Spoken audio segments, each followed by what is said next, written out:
আসসালামু আলাইকুম দর্শক, সবাইকে অনেক অনেক প্রীতি ও শুভেচ্ছা।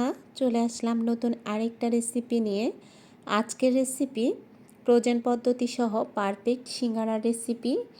ডালটাও বেশি তেল দেওয়া ছাড়াই কিভাবে আপনি পারফেক্ট একটা সিঙ্গারা তৈরি করবেন, আর যেই সিঙ্গারাটা খেতে দোকানের মামাদের থেকেও মজা হবে, এরকমই একটি রেসিপি নিয়ে চলে আসলাম। তো এর জন্য প্রথমে আমরা পুরটা তৈরি করে নিব। আমি চুলায় একটা প্যান বসিয়ে তেল দিয়ে দিলাম, আর প্রথমে আমি দিয়ে দিলাম কালো জিরার ভাগার। আপনারা চাইলে প্রথমে 5 ফোড়ন দিয়ে ভাগার দিতে পারেন। আমি পরে 5 ফোড়নের একটু গুঁড়া দিয়েছিলাম, সেজন্য আমি কালো জিরার ভাগারটা দিলাম। এরপর 2টা শুকনা মরিচ, পেঁয়াজ, কাঁচামরিচ দিয়ে লবণ, হলুদ, মরিচ, একটু জিরা দিয়ে এটাকে ভালো করে কষিয়ে নিয়ে তারপর আমি এরকম ভেঙে রাখা আলুটা দিয়ে দিলাম। আলুটাকে আমি আগে থেকে দানাদার করে ভেঙে রেখেছি। এটাকে 4 থেকে 5 মিনিট রান্না করা হলেই তারপর দিয়ে দিব ধনেপাতা। ধনেপাতাটা দিয়ে এভাবে ভালো করে নেড়েচেড়ে মিশিয়ে নামিয়ে নেব। খুব সহজেই সিঙ্গারার এই পুরটা তৈরি করে ফেলা যায়। আর সিঙ্গারার এই পুরটা 5 ফোড়নের ভাগার অথবা সামান্য একটু 5 ফোড়ন দিলে একদম পারফেক্ট দোকানের মামাদের মতো লাগে, আর খেতে মামাদের থেকেও একটু মজা হয়। শুধু আপনি একটু ভালো করে কষিয়ে নেবেন। এবার আমরা এর ডোটা তৈরি করে নিচ্ছি, খামিরটা। এর জন্য আমি মেজারমেন্ট কাপের 2 কাপ আটা নিয়ে নিলাম, আর দিয়ে দিলাম স্বাদ মতো লবণ আর একটু কালো জিরা। এই কালো জিরাটা অবশ্যই একটু গরম করে দিতে হবে। এরপর 1 টেবিল চামচ দিয়ে দিলাম সয়াবিন তেল, রেগুলার যে তেলটা, সেই তেলটা দিয়ে দিলাম। এরপর এটাকে ভালো করে হাত দিয়ে ডলে ডলে মিশাতে হবে। দেখুন, আমার কাছে কিন্তু বাসায় ডালডা ছিল, আমি ডালডাটা দিই নাই।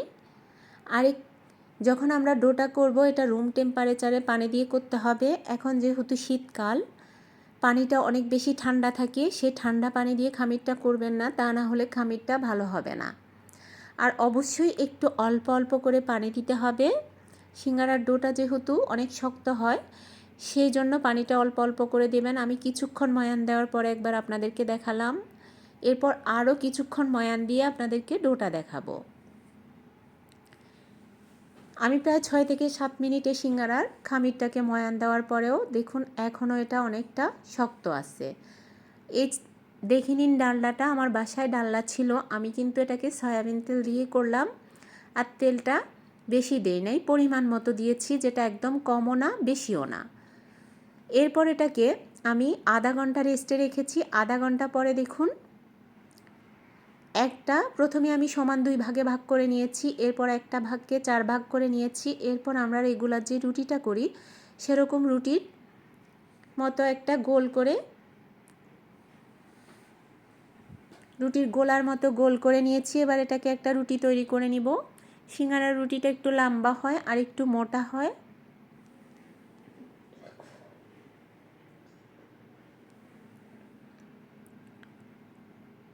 আপনারা দেখে নিশ্চয়ই বুঝতে পেরেছেন, আমার এটা এখন অনেক শক্ত। আমি হাত দিয়ে চেপে চেপে এই রুটিটাকে তৈরি করছি। রুটিটা নরম হলে কিন্তু সিঙ্গারা মুচমুচে হবে না। সিঙ্গারার রুটিটা একটু শক্ত হতে হয়, তা না হলে সিঙ্গারাটা খেতেও ভালো লাগে না। এবার এটাকে সিল করার জন্য আমি ফানি লাগিয়ে দিচ্ছি। খুব সহজেই সিঙ্গারাটা তৈরি করা যায়। দেখুন, আমি আজকে 2 রকম করে আপনাদেরকে সিঙ্গারা তৈরি করে দেখাবো। প্রথমে একটি রকম দেখিয়ে দিচ্ছি, ভিতরে পুরটা দিয়ে দিবেন। এবার চারপাশের পুরুত্বটা দেখে বুঝতে পারছেন নিশ্চয়ই আমার রুটিটা কতটা মোটা হয়েছে। রুটিটা একটু মোটা হতে হবে সিঙ্গারার, তা না হলে সিঙ্গারাটা খেতে মজা লাগে না। আমি সিল করার জন্য আবারও চারপাশে পানি লাগিয়ে দিচ্ছি। হালকা একটু পানি লাগিয়ে দিলেই হবে। আর যেহেতু রুটিটা মোটা, হালকা পানি দেওয়ার পরেও এটা কিন্তু ভিজে যাবে না। এভাবে টেনে টেনে এটাকে সিল করে দিবেন। দেখুন, খুব সহজেই তৈরি করা যায়। চাইলে এভাবেই তৈরি করে নিতে পারেন সবগুলো সিঙ্গারা।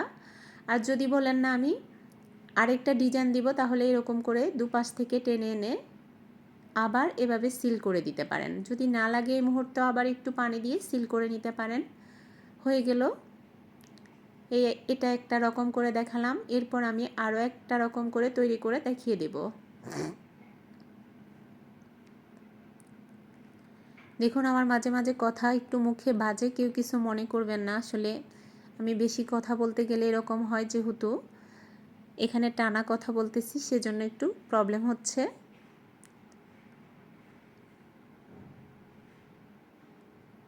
আরও একটা রকম দেখিয়ে দিচ্ছি, 2 রকম করে দেখিয়ে দিলাম। আপনারা চাইলে যে কোনো রকম করেই সিঙ্গারা তৈরি করতে পারবেন। দোকানের মতো হলেই যে সিঙ্গারা হবে, আসলে এটা একদম ভুল। আসল হচ্ছে টেস্টটা ঠিক থাকলেই সিঙ্গারাটা খেতে ভালো লাগে। আবারও আমি এভাবে সিল করে দিচ্ছি, দেখুন পানি লাগিয়ে। এভাবে যদি পারেন তাহলে সবগুলো রেখে দিতে পারেন চাইলে আপনি। তারপর আবার একটু চেপে আবারও দুপাশ থেকে এভাবে টেনে এটাকে সিল করে দিলাম, হয়ে গেল। এভাবে আমি সবগুলো তৈরি করে নিব। পুরাটা দেখিয়ে দিলাম। দেখুন প্রথমে যে সিঙ্গারাগুলো তৈরি করেছি, এই সিঙ্গারাগুলোকে আমি ফ্রোজেনের জন্য রেখে দিয়েছি ডিপ ফ্রিজে। একটু আলাদা আলাদা করে 1 ঘন্টা রেখে দিলে সিঙ্গারাগুলো যখন শক্ত হয়ে যাবে, তখনই আপনি এগুলোকে একটা এয়ারটাইট বক্সে করে রেখে দিতে পারবেন। আর এই সিঙ্গারাটা ভাজার সময় এটাকে উষ্ণ গরম হলে দিয়ে দিতে হবে। আপনি যদি ডুবো তেলে ভাজেন তাহলে তো কোনো সমস্যাই নেই।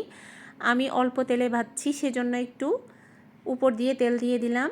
আর সিঙ্গারাটা আমাকে সারাক্ষণ নেড়ে চেড়ে দিতে হবে, যেন সিঙ্গারা পারফেক্টভাবে চারপাশ হয়, যেহেতু আমার তেলটা কম বেশি যেন না হয়, সেজন্য আমি এটাকে সারাক্ষণ নেড়ে চেড়ে দিচ্ছি। সারাক্ষণ বলতে 1 মিনিট পর পর নেড়ে চেড়ে দিচ্ছি। আপনারা আবার ভাববেন না যে এটাকে সারাক্ষণই আমি এভাবে নাড়তেছি। আমি মাইক্রোফোন ছাড়া কথা বলছি, হয়তো পাশে সাউন্ডও আসতে পারে। দেখুন এভাবেই আপনার পছন্দ অনুযায়ী কালার চলে আসলে আপনি এটাকে ভেজে নেবেন, কিন্তু হাই হিটে ভাজা যাবে না। সিঙ্গারাটা একটু মিডিয়াম আছে, একটু সময় নিয়ে ভাজতে হবে। এটা ভাজতে একটু সময় লাগবে। হাই হিটে ভাজলে সিঙ্গারাটা পারফেক্ট হবে না। যখন দেখবেন এরকম সুন্দর একটা কালার চলে আসছে, তখনই সিঙ্গারাগুলোকে নামিয়ে নেবেন। দেখুন সিঙ্গারার খুব সুন্দর একটা কালার চলে আসছে। আমি আপনাদেরকে বাড়িয়ে বলছি না, আমার এই সিঙ্গারাটা যারা খেয়েছে সবাই বলেছে যে আমার সিঙ্গারাটা দোকান থেকে অনেক বেশি মজাদার হয়। আপনারাও এভাবে একবার ট্রাই করে দেখবেন, অবশ্যই প্রথমবারই সফল হবেন। সিঙ্গারাটা বানানো কোনো কঠিন কিছু না। আর চাইলে বাচ্চাদেরকে এভাবে বাসায় তৈরি করে আপনি খাওয়াতে পারেন। ফ্রোজেন করে রেখে দিলে বাচ্চাদেরকে টিফিনেও দিতে পারেন সব সময়। এভাবে আমি ভেজে নেব। এরপর আমি যে ফ্রোজেন করা সিঙ্গারাগুলো রাখলাম, সেই সিঙ্গারাগুলো দেখাবো। এ পাকে আমার তেলটাও আর একটু ঠান্ডা হয়ে যাবে। দেখুন আমি যে সিঙ্গারাগুলো রেখেছি ফ্রিজে 1 ঘন্টা পরে, সিঙ্গারাগুলো শক্ত হয়ে গেছে। এবার চাইলে আপনি একটা বক্সে করে এই সিঙ্গারাগুলো রেখে দিতে পারেন। এভাবে তৈরি করলে আপনি মাস জুড়ে আর তৈরি করতে হবে না, বেশি করে তৈরি করে রেখে দিলে হবে।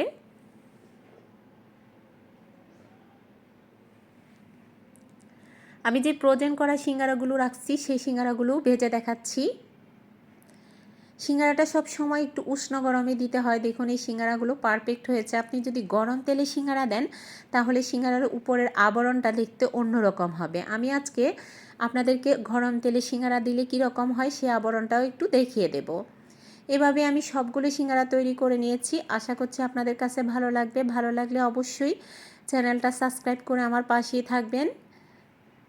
দেখুন এই সিঙ্গারাটা আমি ঠান্ডা তেলে ভাজলাম, মানে উষ্ণ গরম তেলে। এটা কতটা পারফেক্ট হয়েছে। আর যেটা একটু গরম তেলে ভেজেছি, সেটা উপরটা দেখুন, সেটা কিন্তু দেখতে অন্যরকম হয়েছে। উপরের অংশটা, উপরের আবরণটা দেখে নিশ্চয়ই বুঝতে পেরেছেন। দুইটা একসাথে করে আপনাদেরকে দেখাচ্ছি। তো ভিডিওটা ভালো লাগলে অবশ্যই চ্যানেলটা সাবস্ক্রাইব করবেন, পাশে থাকবেন। ভিডিওটা বেশি বেশি শেয়ার করবেন বন্ধুরা। আপনারা যদি আমাকে হেল্প করেন তাহলে আমার চ্যানেলটা সামনে এগিয়ে যাবে। আশা করছি সবার ভালো লাগবে। আমি একটা সিঙ্গারা আপনাদেরকে খেয়ে দেখাই। আমি ছোট করে মিনি কয়েকটা সিঙ্গারা বানিয়েছি, সেটা আরেকদিন দেখাবো।